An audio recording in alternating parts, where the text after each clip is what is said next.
हर ही ओम नमः शिवाय ओम नमः शिवाय ओम श्री भद्रकाली समेत वीरभद्र स्वामिनि नमो नमः मातृ पितृभ्यो नमः आचार्य अतिथिभ्यो नमः श्रीमाता ललिता त्रिपुर सुंदरये नमो नमः। శివశక్తి స్వరూపులారా, ఇప్పుడు మనం అతి శక్తివంతమైన అతి ప్రభావం కలిగిన లక్ష్మీ చింతామణి మంత్రం గురించి చెప్పుకుందాం. చింతామణి అంటే భావము, మనసులో చింతించిన మాత్రమున అక్కడ ప్రకటితం అవుతుంది అని అర్థము. మనం తరచుగా లలితా సహస్రనామ స్తోత్రంలో చింతామణి గృహాంతస్థ అని వింటూ ఉంటాం. ఆమె యొక్క గృహము చింతామణులతో నిర్మించబడి ఉన్నది. ఆ గదిలో మనసులో భావన చేసిన మాత్రమున ఆ పని జరిగి ఉంటుంది, లేక ఆ వస్తువు మన ముందు ఉంటుంది. మనసులో భావన చేసిన మాత్రమున మనకు మన యొక్క కోరికలను తీర్చే చింతామణి మహామంత్రము ఇప్పుడు అందుకుందాం. ఈ మంత్రం చేయాలనుకునే వాళ్ళు శుక్రవారం ప్రారంభించవలసి ఉంటుంది. 11 రోజులు, రోజుకి 22 మాలలు, ఉదయం 4:30 నుండి 8:30 మరల సాయంత్రం 6:30 నుండి 8:30 ఈ మంత్ర జపం చేసుకోవచ్చు. ముందు కులదేవతారాధన, ఇష్టదేవతారాధన పూర్తి చేసుకున్న తర్వాత దేవతకు పీఠం అమర్చి ఆ పీఠంలో ఓం హ్రీం ఫట్ అని మంత్రము చెబుతూ 11 సార్లు కుంకుమతో పూజించి తర్వాత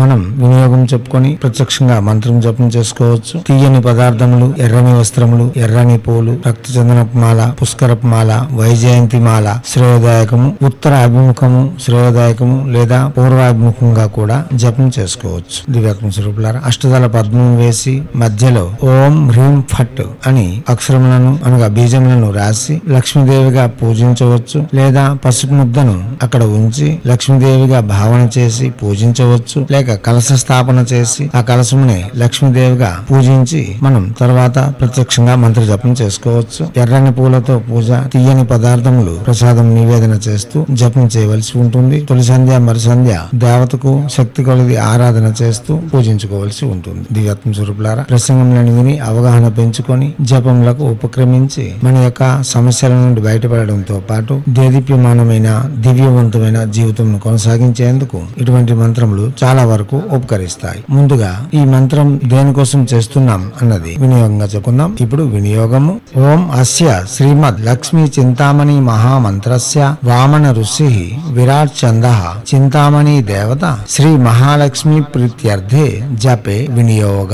ఇలా వినియోగం చెప్పుకున్న తర్వాత మాలను తీసి ప్రత్యక్షంగానే జపం చేసుకోవచ్చు. ఈ మంత్రము ఏ గురువు ద్వారా పొంది ఉన్నారో ఆ గురువుకి కనీసం 16 సార్లైనా సరే మననం చేసుకుని మంత్రమును ప్రత్యక్షంగానే జపం చేసుకోవచ్చు. తొలి సంధ్య 11 మాలలు, మరు సంధ్య 11 మాలలు జపం చేసి కూడా లక్ష్మీదేవి యొక్క అనుగ్రహం పొందవచ్చు. ఈ జపము దీక్ష కంకణ బద్దులై చేయవలసి ఉంటుంది. శుచి శుభ్రతలు పాటిస్తూ సుస్నాతులై ఉంటూ చేయవలసి ఉంటుంది. హైందవ సనాతన ధర్మంలో వస్తున్న విధానాలన్నీ వర్తిస్తాయి. దివ్యాత్మ స్వరూపులారా, ఇప్పుడు మంత్రము. ఓం ఐం శ్రీం చింతామణి లక్ష్మేయ సుఖ సమృద్ధిం దేహి దేహి క్లీం స్వాహ. మంత్రం మరోసారి. ఓం ఐం శ్రీం చింతామణి లక్ష్మేయ సుఖ సమృద్ధిం దేహి దేహి క్లీం స్వాహ. మంత్రం మరోసారి.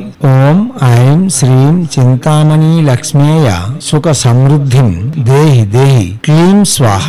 దివ్యాత్మ స్వరూపులారా, ఆర్థిక వ్యవస్థను సుస్థిరం చేసుకోకపోతే మానవ జీవితం అనుక్షణ గండం నూరేళ్ల ఆయుష్లా ఉంటుంది. కాబట్టి మానవ జీవితంలో ఆర్థిక సుస్థిరత చాలా ఆవశ్యకం. ఆర్థిక సుస్థిరతకు మరియు రుణ విముక్తికి లక్ష్మీదేవి యొక్క అనుగ్రహం చాలా వరకు అవసరం. అందులోనూ చింతామణి మహాలక్ష్మి యొక్క అనుగ్రహం పొందిన వారికి సర్వవిధమైన శ్రేయస్సులు అలవుకగా లభిస్తాయి. దివ్యాత్మ స్వరూపులారా, చేయండి, చేసి తగు ఫలితములను పొంది ఎనలేని ఆనందములతో ఐశ్వర్యయుక్తమైన ఆనందభరితమైన జీవితం కొనసాగిస్తూ హైందవ సనాతన ధర్మ ఋషులు మనకు అందించిన విద్యలు వినియోగించుకొని అదే సమయంలో భారతీయ సంస్కృతి సాంప్రదాయాలు కాపాడుతూ మన యొక్క గొప్పతనాన్ని, మన యొక్క విద్యల యొక్క మర్మ రహస్యములను ప్రపంచానికి వెలుగెత్తి చాటుతూ మనం విజయ పరంపరలో పరుగులు తీయాలని కోరుతూ ఎప్పుడు మీ సేవలో రత్నశ్రీ హిందూ సేవ సమాజ్ ఆచార్య భీమసింగ్ రవికుమార్ ఆఫ్ నిఖిలానంద సాగర్ మహారాజ్.